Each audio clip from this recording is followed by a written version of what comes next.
Okay so hi everyone, नमस्कार। चलिए तो आज के लेक्चर में हम समझेंगे difference between body weight and body composition. Body weight आणि बॉडी कॉम्पोजिशनच्या मध्ये अंतर काय आहे। ओके, तो सबसे पहले अगर हम बॉडी वेट की बात करेंगे, बॉडी मतलब शरीर और वेट यानी कि वजन। तो शरीर का वजन, तो बॉडी वेट की अगर हम बात करते हैं, बॉडी में बहुत सारे कंपोनेंट्स हैं, मसल आ गया, ऑर्गेन्स आ गए, स्किन, बोन, ये सबका वजन, राइट। तो बॉडी वेट यानी कि ओवरऑल बॉडी का वजन, शरीर में जितने भी कंपोनेंट्स हैं उन सब का मिला के एक वजन, उसे बोला जाता है बॉडी वेट।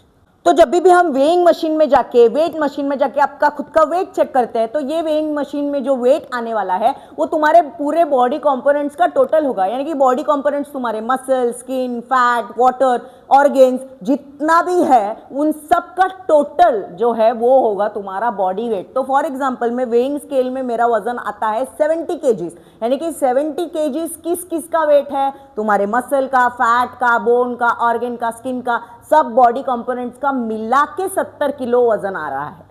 तो जब भी हम जिम जाते हैं हम हर टाइम वजन पे फोकस करते हैं, यानी आपण वजनावर फोकस करतो की आता किती वजन है, 3 महिन्यानंतर किती वजन है। तो आपको समझना पड़ेगा वेट हर एक बॉडी कंपोनेंट का हो सकता है। पानी कम पिया तो भी वजन कम दिखने वाला है, मसल लॉस हुआ तो भी वजन कम दिखेगा, फैट लॉस हुआ तो भी वजन कम दिखने वाला है, या बोन डेंसिटी कम हुई तो भी वजन कम दिखने वाला है, राइट। तो हमें फोकस किस पे करना पड़ता है, तो हमें फोकस करना पड़ता है बॉडी कॉम्पोजिशन में। क्योंकि अगर समझो मेरा 70 किलो वेट है, तो ये 70 किलो वेट में कितना परसेंटेज फैट है, कितना परसेंटेज मसल है, ये मुझे समझने वाला नहीं है एक्सटर्नल वेट चेक करके। इसीलिए मुझे करना पड़ता है बॉडी कॉम्पोजिशन एनालिसिस। तो जब भी आप बॉडी कॉम्पोजिशन एनालिसिस करते हो, बॉडी कॉम्पोजिशन एनालिसिस में आपको हर एक का बाइफर्केशन दिया जाएगा कि कितना परसेंटेज फैट है, कितना परसेंटेज मसल है, इवन बोन डेंसिटी कितना है, वो सब बाइफर्केट करके मिलेगा। यानी कि आपको पता चलेगा कि मेरे बॉडी में एग्जैक्टली फैट का परसेंटेज कितना है, मसल का परसेंटेज कितना है।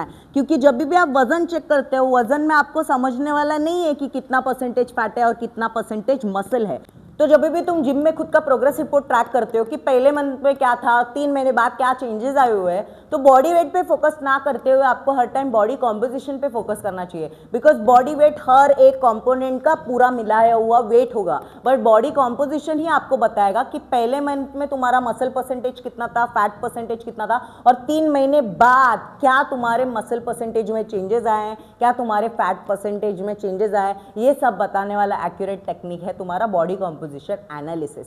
तो बॉडी कॉम्पोजिशन एनालिसिस करने के 2 टेक्निक है। पहला है BIA, bio electrical impedance analysis. बहुत सारे जिम्स में आपने ये मशीन देखा होगा। तो ये मशीन आपका fat percentage, muscle percentage, water weight और बहुत कुछ कंपोनेंट्स है जो चेक करता है, राइट। अगर आपको और थोड़ी सी एक्यूरेसी चाहिए तो दूसरा टेक्निक है DEXA scan, DEXA, dual energy x ray एब्जॉर्प्टियोमेट्री।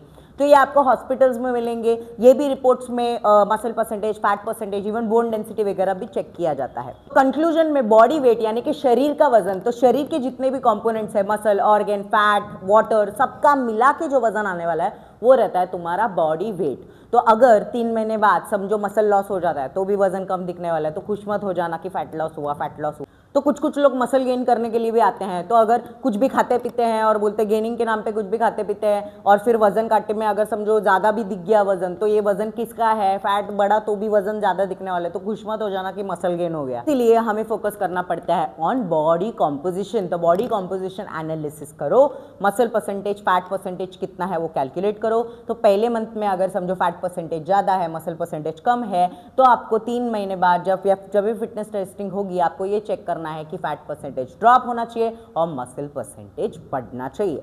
बस यही डिफरेंस था between body composition and body weight. अगर ऐसे ही टॉपिक्स आपको लर्न करने हैं या फिर आपको लर्न करना है अबाउट एक्सरसाइज साइंस, तो मेरे I teach exercise science page को फॉलो करना भूलिए मत। Thank you.